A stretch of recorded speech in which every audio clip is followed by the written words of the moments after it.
as they did last year. The big news is that government purchases last year finally caught up after they finally got some money to buy peanut butter and peanuts for the child nutrition program. But they're up 504%, and for the 12-month period, government purchases are now up 2%. A toast to soil health. More and more landowners and their farmers are celebrating healthy soil for good reason. Because farmers who use soil health building practices like no-till and cover crops and who use diverse species and rotations report greater farm productivity, profitability, and resiliency. So here's to your soil's health. Contact your local USDA Natural Resources Conservation Service office today and learn how to unlock the secrets in your soil. This message brought to you by USDA and this radio station. I'm Tyron Spearman for Southeast AgNet. When it really counts, depend on the source for the latest weather updates, keeping you ahead of the storm. 96.3 FM, 1370 AM, The Source. We'll have variable cloudiness today with a thunderstorm this afternoon. High today 86 to 90. Then becoming mostly cloudy this evening. Low tonight 72 to 75. Rather cloudy on Wednesday with a thunderstorm in the afternoon. High tomorrow 89 to 91. Then cloudy most of the time Thursday with a thunderstorm and a high of 88 to 92. From the Florida Weather Center, I'm Holly Holdren. Hello, I'm Dr. Manal Fakori, candidate for Mayor of Ocala. A safe community is a prosperous community, and I believe in rebuilding the relationship between our law enforcement officers and our community. According to the FBI, right now, the crime rate in Ocala is higher than 93% of cities in America. Murders are on the rise, and Ocala is climbing Florida's most dangerous cities list. I'm running to make our community safer, and so our law enforcement is fully funded and properly equipped to fight crime in our city. On September 21st, vote for a safer Ocala. Vote Dr. Manal Fakori for mayor.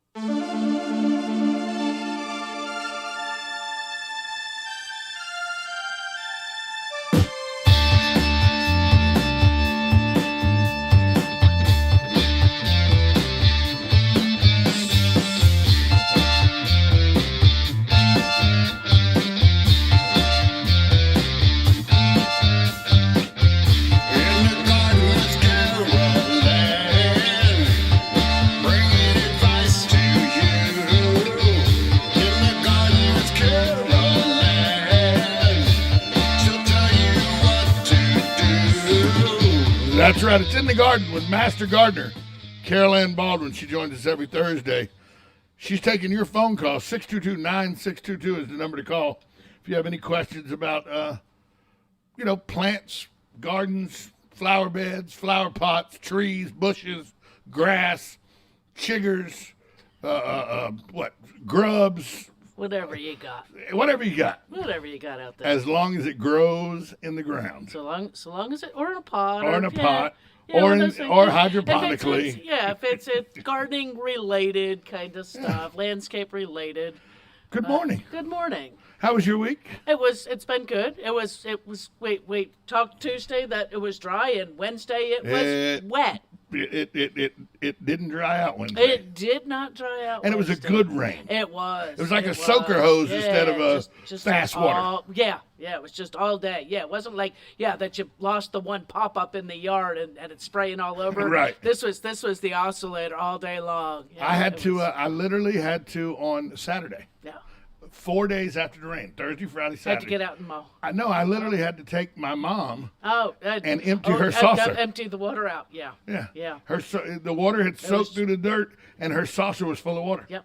And and now, because we've been dry, we haven't had to pay attention much to that. And if we've been out watering, probably not watering thoroughly enough to fill those saucers, take a look around, make sure they're not breeding mosquitoes. Give them a dump. Yeah, because it rained quite a bit on Wednesday and created, the retention pond behind my house got water in it and everything. Has water in. And it's, a lot of the retention ponds are slow to drain, and that's their design. So, they'll be take a couple days to go down. But a good soaking on Wednesday. Was a very good rain on Wednesday. I think I heard something. I wasn't really paying that much attention to the news this morning when I was getting ready. I think they're calling for some rain, but then again, it's like, it's going to be dry, and then suddenly it's going to be dry. It's going to be wet. There's a disturbance out in the Gulf. Yeah. That they do not believe will form into any type of storm. But but it'll come across Florida, and it's going to be a rainmaker. Yeah. Then when it gets out to the Atlantic, they believe that's when it will become a storm. Right. Right. Right.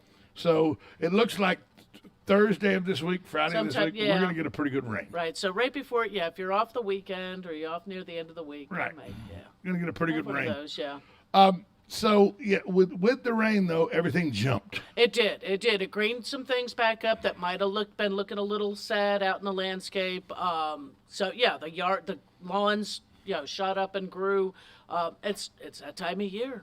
I will tell you that we spoke last week. The ruby red grapefruit tree has blossomed. Oh yes, In yes. the last week, yeah, it has yeah. blossomed. It's almost like it doesn't know what time of year it is. Right. Yeah. It's kind of odd, but then again, usually things will go through a June flush on your citrus, and when they set some fruit at that point, sometimes they'll ripen it. But this is The beauty end of it, August. the 1st beauty of of it is these September. flowers.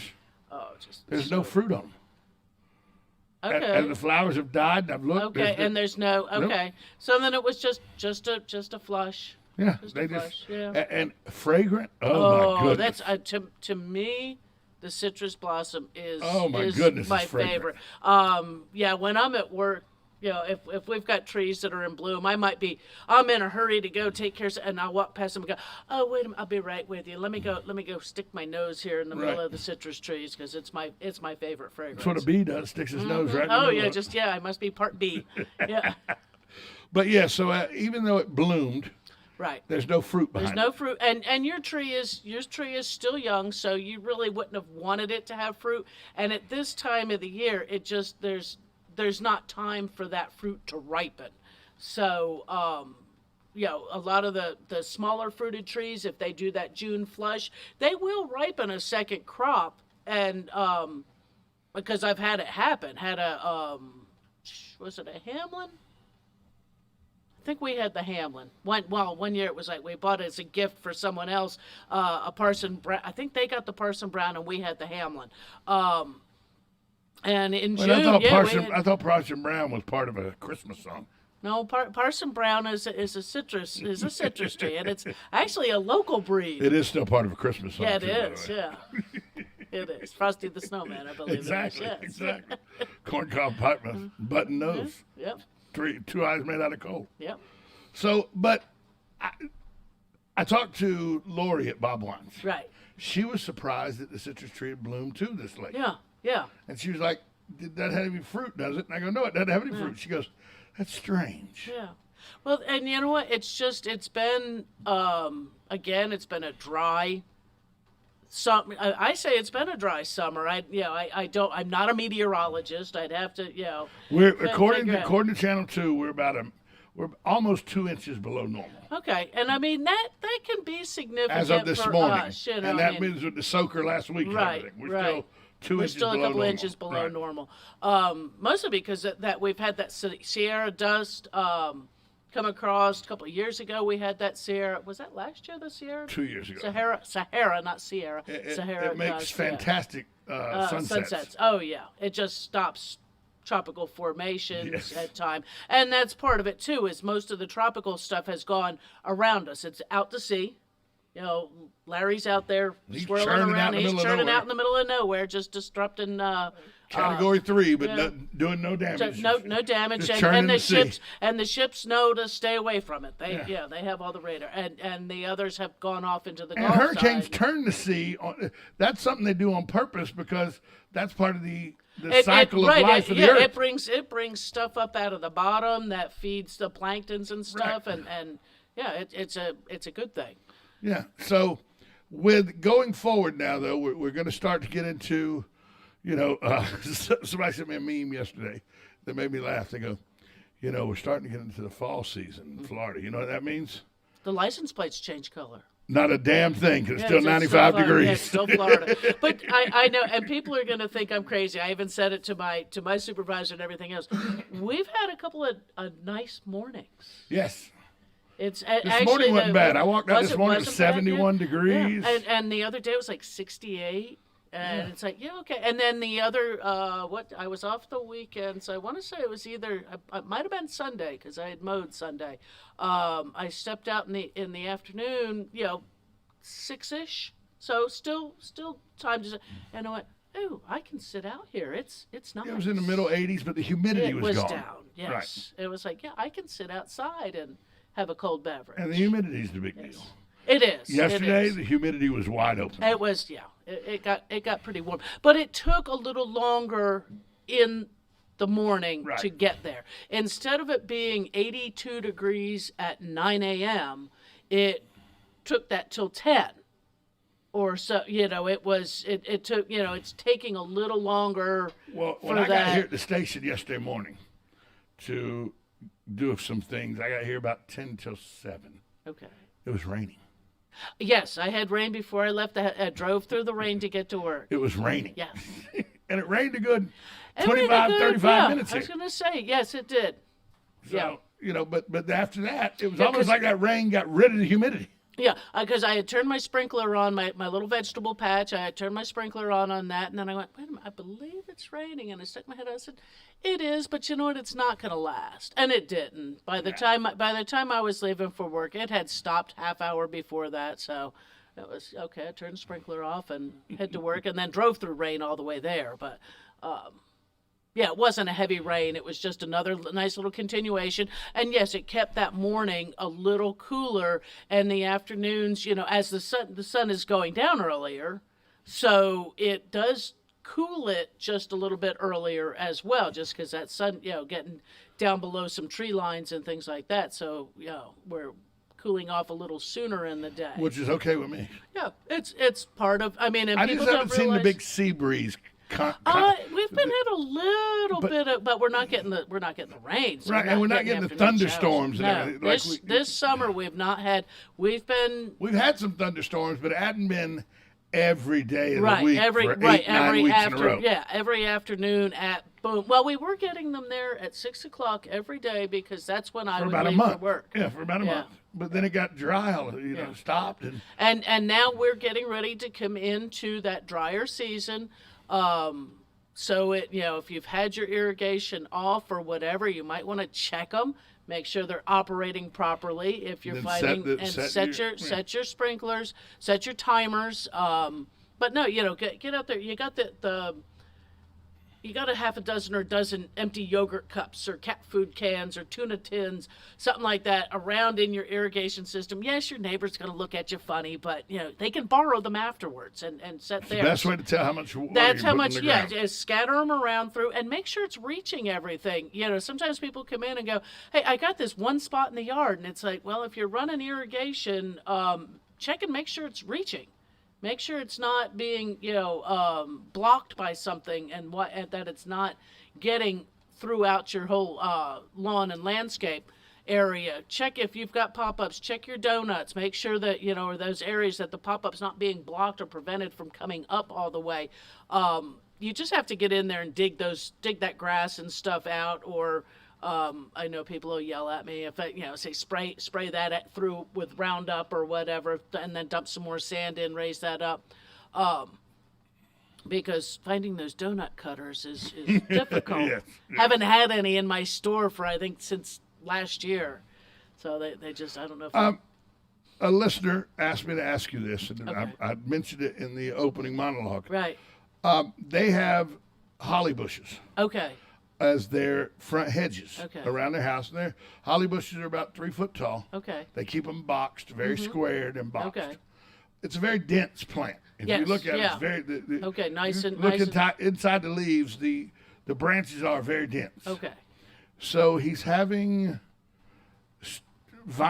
sticker vine issues coming up. Coming up out of and he's cutting them when he trims his bushes. He trims those. But he's like, how do I get rid of it because it's so dense down there? And you got to find the source. Find the vine. Is there any way to do that, or is there anything to do? Is to let the vine grow up and kind of trim around it a little bit. Even if you got to get your pruners so that you can take and I always say, use a paper bag if you can find them nowadays, or paper plate. Cut it to where you can make a disc. Or lay several layers of newspaper, and then you can treat that vine with the brush killer. Okay. It's tedious, but it'll get down into that root system. Let that vine, I say the newspaper, that way the vine can lay there for, till it's dry. I'd give. But the doing a hedge, topical like that will get down to the root ball? We'll get down in there. It may need to be done more than one time. I mean, this might be a long-term type project. But, it's like, okay, before you prune those, like I'm looking at the hedges here. Say this was the hedge. If I knew that there was vines, what I might do is just clip around that vine, treat that vine, give it a few days to soak all the way, to be fully absorbed, or at least a good 24 hours. Read the directions on the bottle, and then trim the hedge.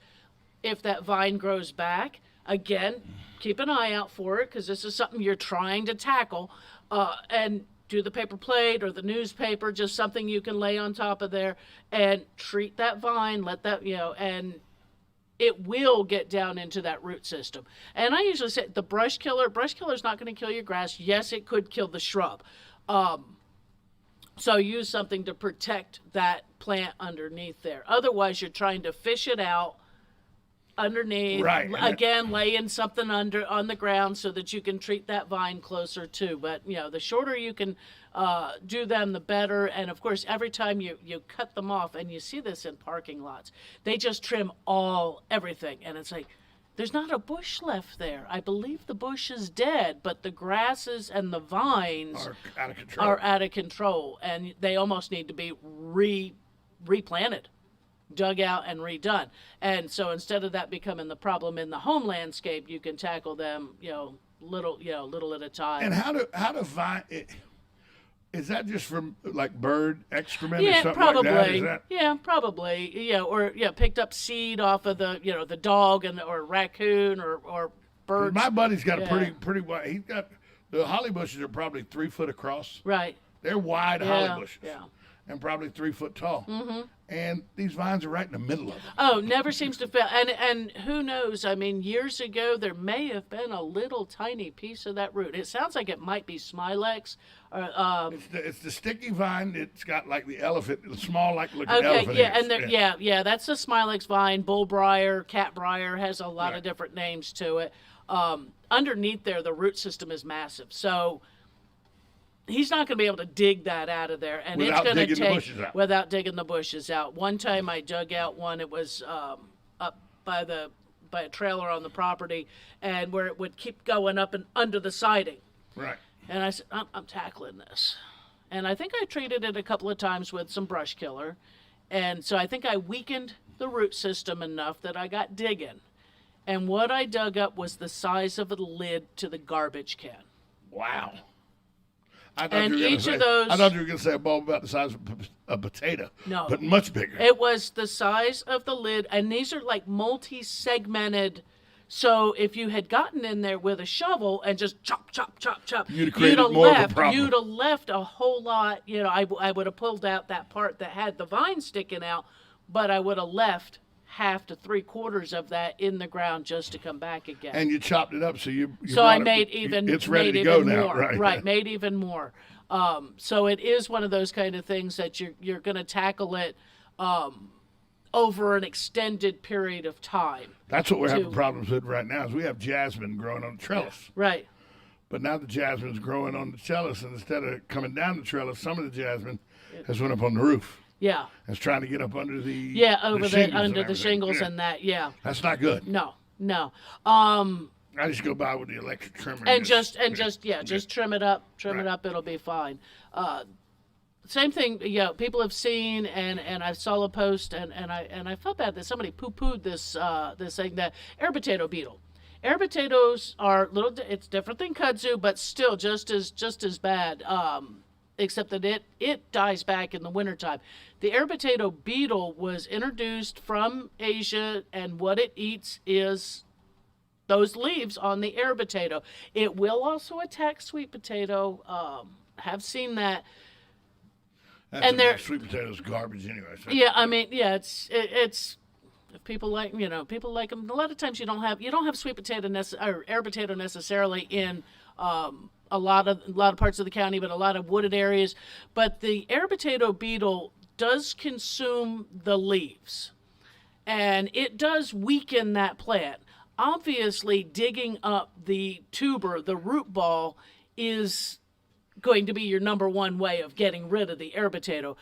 So it's not that the beetle doesn't do anything. The beetle does help to prevent them from producing more little air bulblets, So potatoes. They make them sterile. They sort of do, and so that it does give you a chance to get in there, because sometimes you get that if it's, say, an area that was not taken care of for years, it's very difficult to find all those potatoes, and especially it dies back in the wintertime. So you've got to wait till spring, and then you've got to get out there as soon as it starts sprouting and start digging. And that is the best way to eliminate them. But the air potato beetle will help. It does help reduce the quantity of aerial bulbils. And right now, vines and weeds. See, vines and weeds, what we're talking about is how vines and weeds, to get rid of them, they grow a lot easier than your grasses grow and your bushes grow. Oh, yeah. They don't need as much water. The dry season doesn't affect them near as much. Right. And that they are advantageous, that the seed drops down in the middle of the shrub. You don't even know it's there until it's bigger. Until it shows its face, which might mean it's been there 2 or 3 years. Right. It could be well established with a good root system and everything by the time you first see it. Right. You're going through and you're weeding a flower bed. What pulls out easier, the plant you planted, or the seedling that you had come up, or the weed? The plant you planted. The plant you planted, yeah. Well, we've all done that. My buddy with his hollyberry bushes, he described one of them. He goes, one of these vines is wrapped around the holly bush, but it comes out of the middle of it. But when you get in there and look at it, you see the vine, it's wrapped like a candy cane. Yeah, just twirled around there, and it just happened to get pushed back and forth and go around there. Because those will usually, sometimes they'll go straight up. You'll see them go straight up in the air until it finally leans over. Most to of his tree. are, he said, but there's a few that are wrapped like candy canes. Yeah. And it's probably been there for years, and sticking its ugly head out. Sticking its ugly head out. Because he said he put those holly bushes in 20 some odd years ago. Yeah, and it's a good chance that they're because his babies. He loves his holly bushes. Yeah, it makes a nice hedge across the front of the house. He likes it because he says it keeps squirrels and all out, because the leaves and all are so prickly that squirrels won't venture into the holly bushes. I was going to say, when they're up close to the house, usually that keeps most things away anyway. But he says he specifically he did it because squirrels don't like holly bushes. Like the holly bushes. I know the birds will nest in holly bushes. Yes, birds will. Yeah. I had a little finch buzz the tower as I'm on the front porch last night. Probably about 7 o'clock, a finch buzzed the tower. Oh, yeah. It's kind of going, all right, start looking for where he's nesting. Well, I did. There's a crepe myrtle right by the front of the house. And I looked, and I looked up in there, and I put the flashlight up in there last night late, and well, there he is looking at me, and he's squealing at me. And then Mom starts squealing at me, so I'm like, okay. Okay, I'll leave you alone. Let me go back in. They got Mom and Pop there, so there's the children are hanging out. Yeah, I'm sure. And finches are such cool little birds, anyway. They're just great little birds. Hey, when we come back, we have a question from a caller that actually a text message on my phone about trees. Okay. So we'll talk about that next, because they are getting ready. They think that they think that there's more than one season to prune, but they want to ask you if you agree that there's more than one season to prune. So we'll do that. We got about 2 minutes of this segment, though. If you want to get in, 622-9622 is the number to call. I didn't realize we had almost 3 minutes. It is getting fall, right? And it's a transplant from North Carolina. Okay. And he said back in North Carolina that they would trim some of their trees, some of their hardwoods, they would trim in the fall. Going into the fall, they would trim them because as they go dormant, right? They don't damage them as much. Right. And that's why we usually wait. That's why we usually wait until, say, like January, February, that's when because they go dormant. we don't go dormant in October, November. They do slow down because the day length is shorter, less water and things like that. And it does depend on the plant. Usually we try to finish, even a hedge out here, that we usually get like I would say the last real pruning in is sometime end of October, only because they slow down in growth. But you'll see landscape companies trimming year round, but you got to watch, because sometimes that new growth even on a hardy shrub can sometimes be a little tender if we get a frost.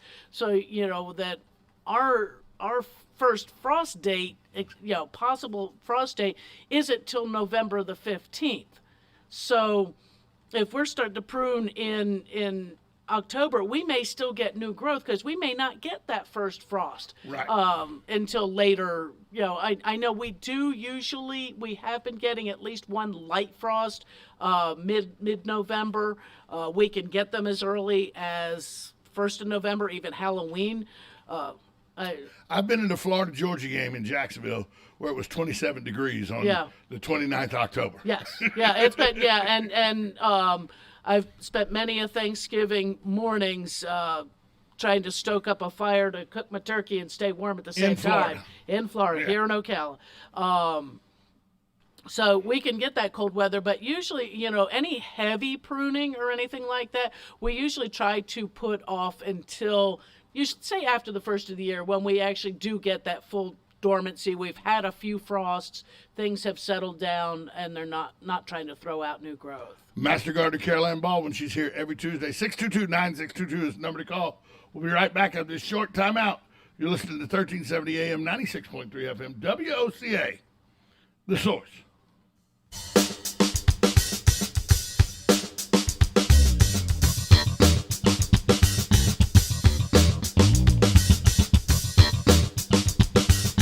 Broadcasting from the Ocala International Airport, this is WOCA AM, W242CA FM, Ocala, 1370 AM, 96.3 FM, The Source.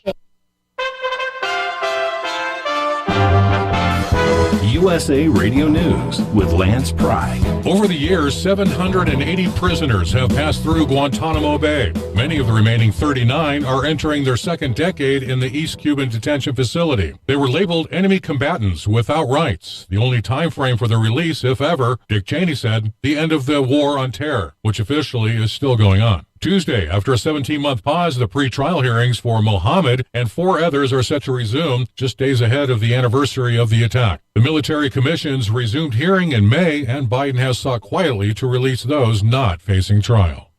The city of Portland, Oregon announced it intends to ban trade and travel to the state of Texas in response to the state's new heartbeat abortion law. Mayor Wheeler announced the city council intends to vote on an emergency resolution on Wednesday to stop the city's future procurement of goods and services and travel to the state of Texas. USA Radio News. If you think the COVID vaccine alone will protect you from the coronavirus, think again. As the deadly disease breaks through to people who are vaccinated, it's critical to take a reliable temperature reading with the Exergen Temporal Scanner. It's the only thermometer whose accuracy has been proven in more than 100 clinical studies versus the non-contact devices that have no supporting studies and produce a false sense of security. Vaccines are not enough, and thermometer accuracy matters. Learn more at Exergen.com. At the American Veterinary Medical Association Annual Convention in Washington, D.C., I spoke with Dr. John Howe, AVMA President, about One Health. One Health is really a collaboration between physicians and veterinarians or public health officials. For example, in Minnesota, our state public health veterinarian deals with zoonotic diseases, rabies, for example. Animals are sentinels for humans, and humans are sentinels for some infections in animals. There's more valuable information at avma.org. Great items to help you. Hi, I'm Dr. Manal Fakori. I know our city is only as great as our most vulnerable citizens, and that's why we must partner with local organizations to fight the rising numbers of homeless people. By shifting to a housing first approach that centers on getting folks back on their feet and getting them the help they need, we can turn the tide. I believe in taking action and working hard to solve our problems. On September 21st, vote to reduce homelessness. Vote for Dr. Manal Fakori for Mayor of Ocala. Veterans Helping Veterans USA. Call 352-433-2320.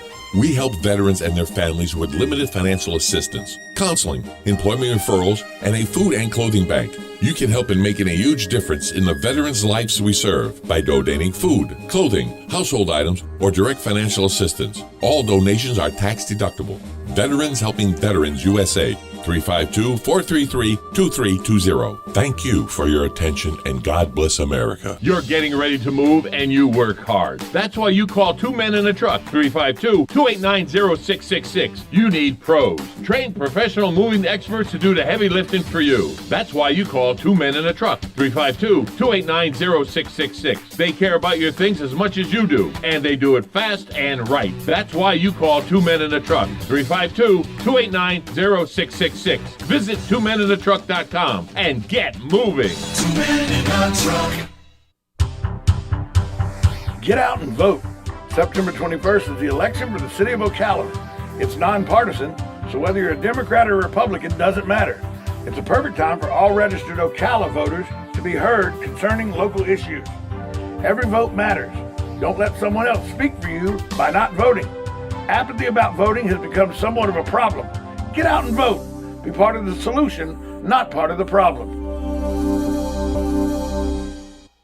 Gene Powell Pasture Mowing, 352-629-2440. A few of our tractor services include bush hogging, disking, and rototilling. We also have zero-turn mowers for the smaller paddocks, aisleways, fence rows, and lawn care. Fence row spraying is also available for weed control. We are family-owned and operated, licensed and insured, and farm-ready. Howell Gene, Gene, @yahoo.com, 352-629-2440. Gene Powell Pasture Mowing, 352-629-2440. Gene is a proud United States veteran.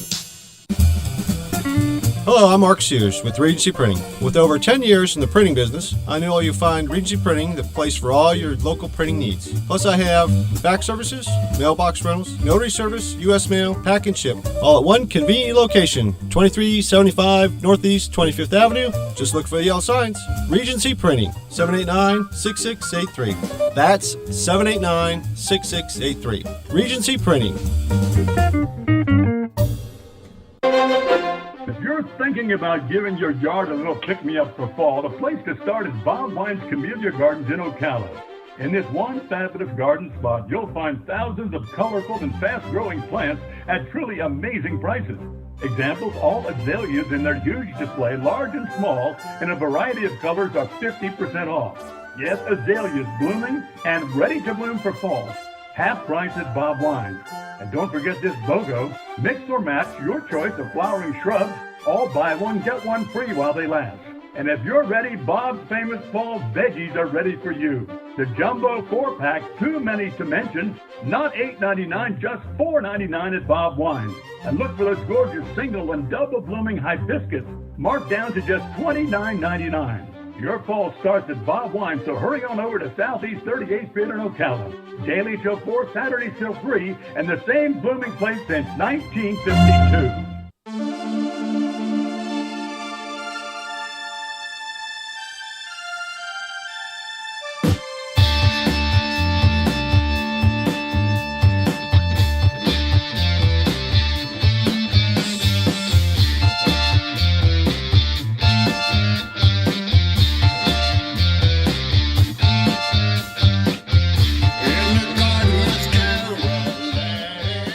Is in the garden, Master Gardener Carol Ann Baldwin.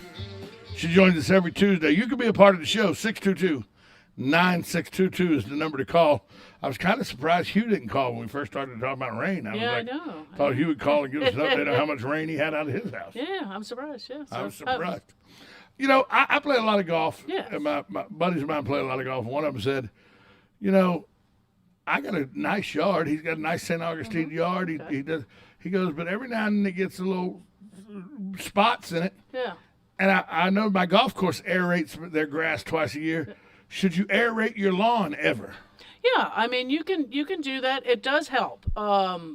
Even though we have sandy soil, compaction can still occur. And on the golf courses, obviously, if they're driving golf cart. I can speak. Yeah. Golf carts on there, and the much more foot all traffic the mowers that are there every day. On there all the time. So obviously that definitely going to benefit for them. But yeah, you can. And on a St. Augustine, they even not frequently, but what they call vertical mowing. Is and it dethatches. It cuts those rhizomes, which will make that grass get thicker. The grass, when you do that, looks like heck for a few weeks afterwards, but the final outcome is fantastic. But aeration, yes, our lawns can benefit from aeration because it allows that water, it helps with that compaction. If you have the type of lawn that actually can be reseeded, say a Bermuda or centipede lawn, Bahia even, aeration is going to help to let that seed get down a little further, lets water get down there a little easier. If you've got some areas that maybe hold a little bit of water, maybe it's getting a little bit more compacted.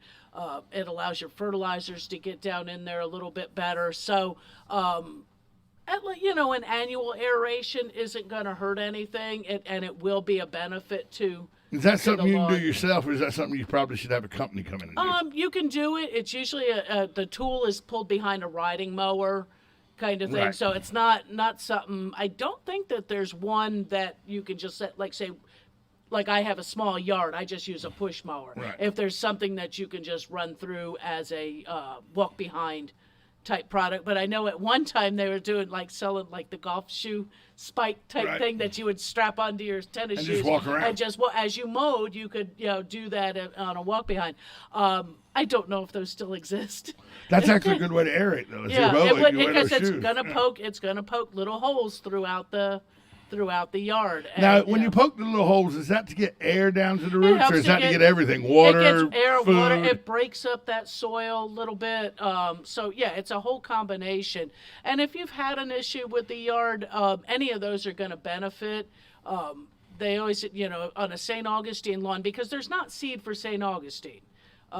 It is done. It's sprigs. It's sprigs, plugs, sod. So if you start to have some thin areas, it's like, what do I do? And they always used to say sand. And to me, sand offers no nutrition. Sand will just cover up those rhizomes again. And normally St. Augustine will recover.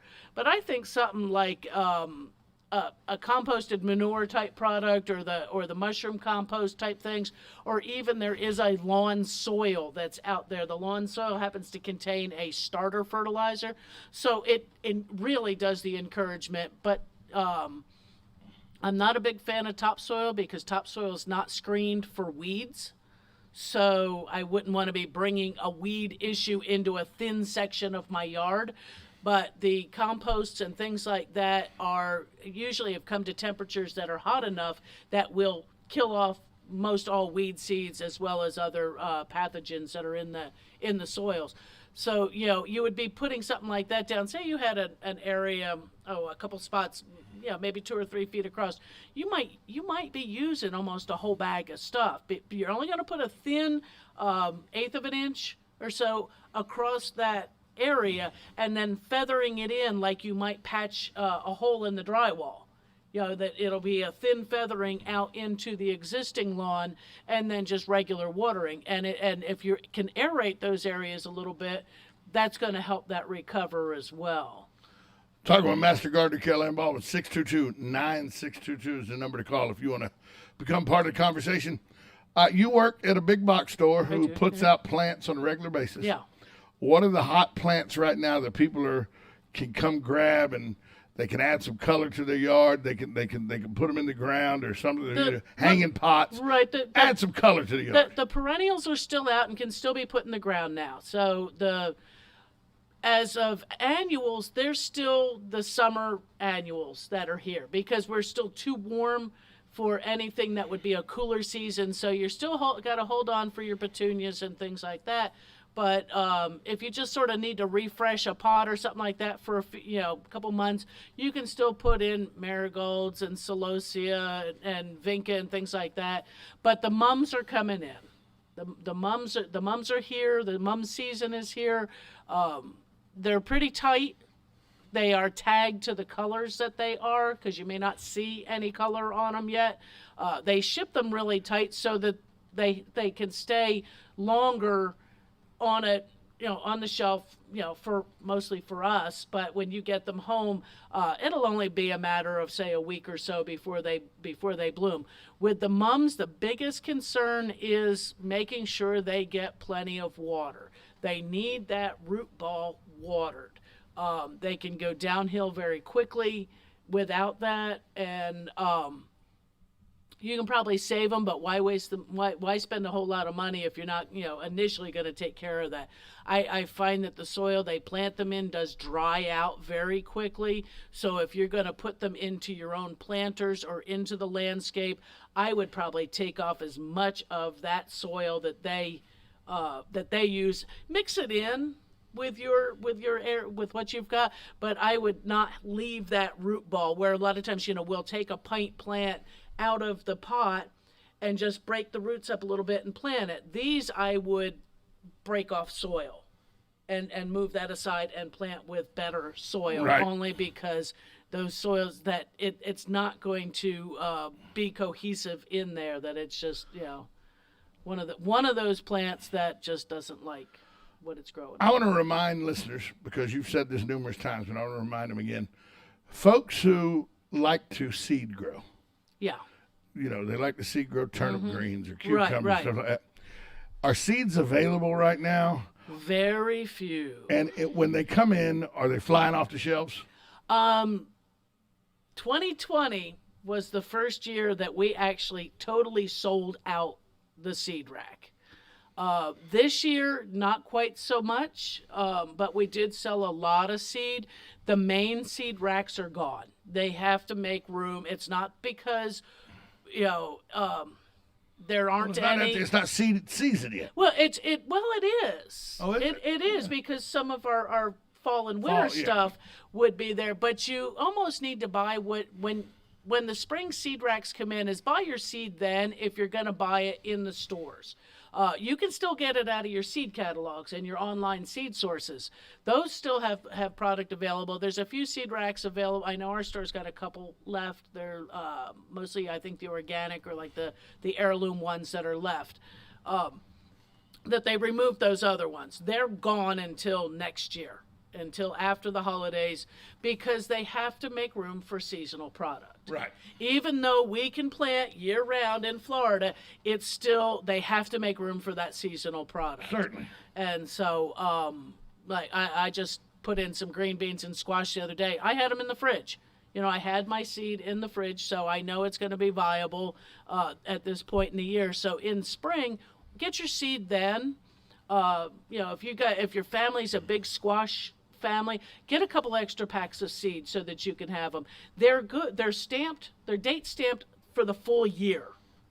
So for sure. So don't leave them out in the garage or the hot shed, because that does affect viability of the seed, that and moisture.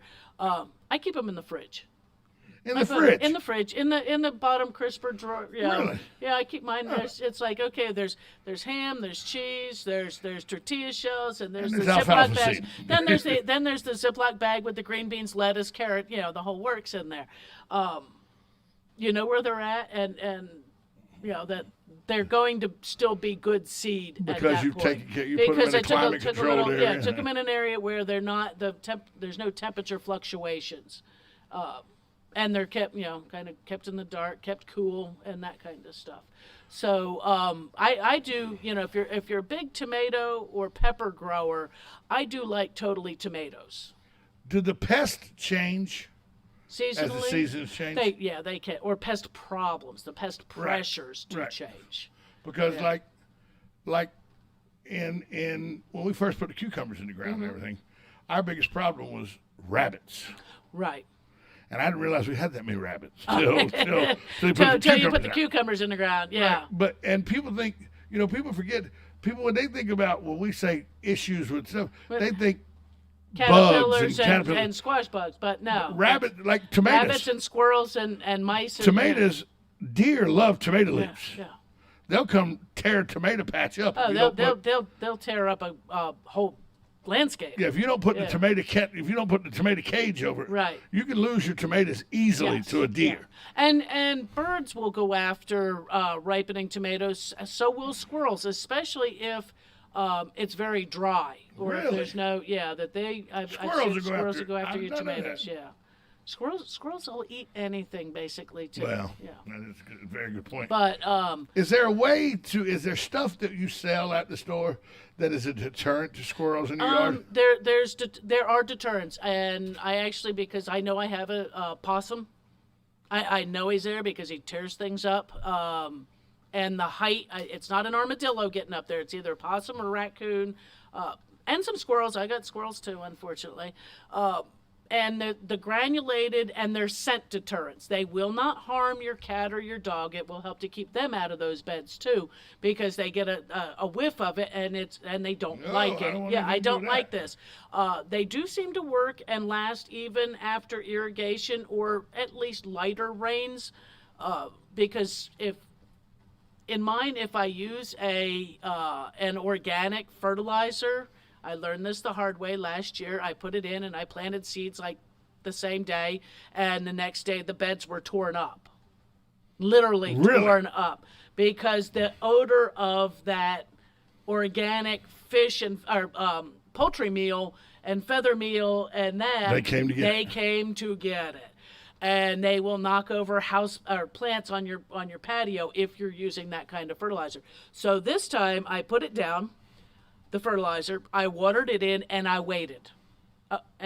Overnight, let that water in. I was like, tear it up, go for it. They didn't tear it up. They left it. They left it be. I'm sorry. Left out the thing. I put the deterrent over it. And so I planted, I added a little more deterrent, and even with irrigation and stuff, nothing, knock wood, has torn it up yet. And I say yet because there's always the chance that it can happen. We never, you never let your guard down if you have pesky critters that come through. And yes, I do have a small section of wire around part of the garden, but they can figure out their way in. My piece of wire was a little too short, so I have strategically placed pots that they, hopefully stay out of it. Kind of like Matt Gibbs. He can find his way into the building. He can find his way into the building. Yes, he can. Same thing. And that's the thing is people don't realize, because like where I live in my subdivision, you think of this subdivision with all that movement and everything, you didn't have to worry about rabbits or deers or raccoons. In the magnolia tree 2 nights ago, I'm out there here rustling, dogs up there barking and everything. Yeah. I shine a light in the magnolia tree. Possum? No, too young. They weren't big enough to be adult raccoons, which means mama is somewhere. Yeah. Right. They were about mid-sized raccoons. Okay, so those teenagers. And they were up in the tree looking down with their little banded eyes and everything. Like, what are you looking at? What are you looking at? What you looking? But I know mom's somewhere in either that retention pond area or something. Because the dogs spooked them, and up the tree they went. Yeah, they got out. They were teenagers, so they were a little adventurous. Right. Come in the yard where the dogs were. Right. Mom's probably never been in the yard. She may have. Oh, she may be at night and everything. When dogs she knows when the dogs are coming in to go. Right. But my dog ran them up the magnolia tree. Right. And I was like, there's got to be something up there. Shining light. Sure enough, there they 2 are. little teenage raccoons. Yep. Yeah. But they can tear your stuff up too. Raccoons are in urban and suburban areas. They're not just out in the and squirrels. Squirrels will get in and dig up. People have flower beds with bulbs in them. Squirrels love bulbs. The possums will they like earthworms and things like that. If you got good healthy soil, you're going to have a possum going through looking for bugs, and they just tear things up. They're not doing it just to tear up the garden. They are looking for things. They're looking for food. Armadillos the same way. Now, armadillo's not going to get up into a raised bed. Neither will your bunnies. If you get your raised beds at least 18 inches up, they're not going to get in there. But the raccoons and the possums will, and the they squirrels can climb, and the squirrels can too. Squirrels will come in from above. So even a fence, a squirrel can scale a fence or jump from a fence or from a tree in. So my neighbor said the biggest pest to his raised box. Yeah. And he has a raised box that he built. It's 3 foot high. Okay. Probably 12, 14 foot long, about 4 foot wide. Okay. So it's a pretty good size box. Yeah, nice size bed. Yeah. He said one of the biggest problems is the cats in the neighborhood use it as a litter box. A litter box, yeah. Yes. And cat poop and cat urine is a horrible thing for plants. Yes, it is. Yes, it is. And you don't want to be digging in and find it accidentally. Yeah. So using the repellents do work. You have to reapply them. But so far this year, I've bought one, I think it's like a 3-pound shaker, and I still have part of it, though I will say something did drag it off one time and chewed on it, but I think once it started spilling out, that was it. They realized, because I looked, I went, wait a minute, that's going down, and where they chewed the corner and it started to spill out, and then they left it big. Well, that's like one of the deterrents we use for the dogs, so they won't get in the flower beds where they shouldn't go and everything. So we put cayenne pepper around. Yes, and that helps. A dog will get in there. Oh, they get a snoot. They get a snoot full of it, and the same kind of thing. If you've got squirrels bothering bird feeders, cayenne pepper or crushed red pepper, the birds don't mind it because they don't have wet mouths. What I do for squirrels and bird feeders, it's terrible because I do it for my enjoyment. So I go ahead and put a lot of Vaseline on the. And watch them slide down. Yeah, get the slinky. A squirrel will just be aggravated as hell. Yeah, because they'll keep trying. Yes, they will. Having no idea. But then once their paws get sticky, then they're a little frustrated because then it's kind of. And then they walk off all mad. Yeah. Yeah, the slinkies on the vertical poles too are kind of neat. Yeah, to watch them do that. Just like if you ever have a cat that likes to jump up on countertops and stuff in the house, the way to break them, aluminum foil. Yeah. As soon as they land on aluminum foil, freaks them out. Yeah. They want nothing to do with it. Squirrel gets aggravated enough. The sticky stuff. Right, It helps. It works. It doesn't deter them forever, but a lot of times, like especially rabbits and things like that, you might deter them enough to get the plants big enough, right, that then they leave it alone, or that then they do go elsewhere for something to eat. Speaking of birds, though, right now, good time to get milkweed. For your butterflies and things butterflies, like hummingbirds. I mean, they've had it out in the stores quite a bit at this time of year. So milkweed, monarchs love milkweed. Oh yeah, it's the host food for them. They the caterpillars eat it all gone, and it comes back. And, but if you want nice monarchs in your yard, that's the way to. But hummingbirds come to them as well. I think they buzz by and visit. Yeah, I think they visit. It's sweet enough that they'll do a little drive-by. Yeah, because it's also the a nectar food for the butterflies as well, and that's hummingbirds go after nectar. Just realize that in fall, once we start to get the cold weather, you're supposed to cut your milkweed back because your butterflies are supposed to have a dormant season and migrate. So when everybody's panicking going, I still have caterpillars and it's October, well, maybe you need to just cut them back and realize nature needs to take its course. It's hard in Florida, though, because nature only takes its course for about 3 days a year. Well, it's enough that you can, Remember, there's only 3 seasons in Florida. Hurricane, flip-flop, and snowbird. Yeah, that's it. And flip-flop extends into all of them. All of them, exactly. So, we talked earlier about it's time to start putting squash and stuff like that in the ground. What are other fall vegetables that we can start putting in the ground, or fall things we can start putting in the garden? You can probably go ahead and start getting some greens going again. Because turnip, mustard, collard greens. Your broccoli and your other cabbage type family plants, they're not going to go in for another 8 weeks. I'd say 6 to 8 weeks, but I mean, you could start them in your little seed trays or, your little Dixie cups kind of things and have plants big enough. Our carrots and things like that, again, you're going to wait a little while. We're still pretty warm. So I would, on those kind of things, probably be waiting at least another month to get some good lettuce going, carrots, onions, and that don't go in the ground until little later on. Taters don't go in the ground until a little later. They don't go in until December, January on that kind of thing. Same thing with your onions. But tomato, if you've get some tomato plants, I wouldn't go from seed on those. If you really like peppers, you can go ahead and get some more peppers in. Just protect them over the winter. They are perennial, so long as they don't freeze all the way. Don't let them freeze back. Green beans, I put some more green beans in. Your squash you put in. Cucumbers, again, get them in now though, because we do have that possibility of cold weather in mid-November. So you want to try to get a crop. My buddy Jesse just texted in and goes, I know we can grow corn as a grain here in Florida. Yeah. But can we grow other grains like wheat or rice here in Florida?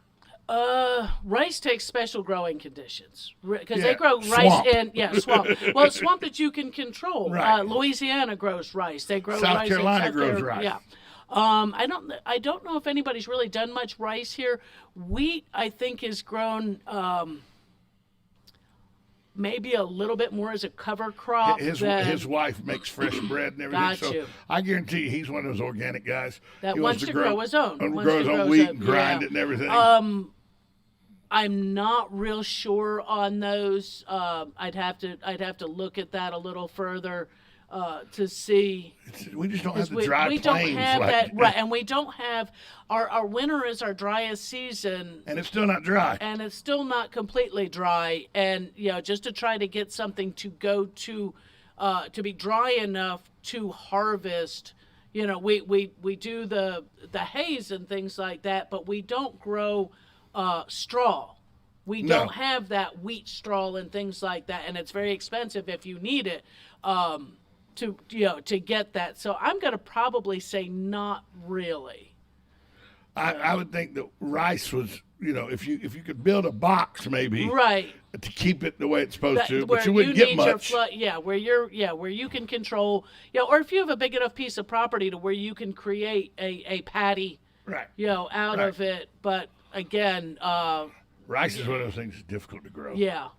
It's if you don't have the right situation, it's almost impossible. Right.